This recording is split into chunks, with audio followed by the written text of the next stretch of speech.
nukuri mutungurwa. yewe kwanzi kutayigonda hakiyumvisha bakame wumbiki wumva ibintu bya mbere by'ibintu by'amanyanga nyanga nshobora guhisha akaguru ngafite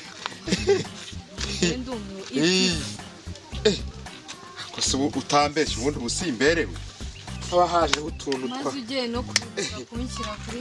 kuri wambonye ariko ntago akosheri geti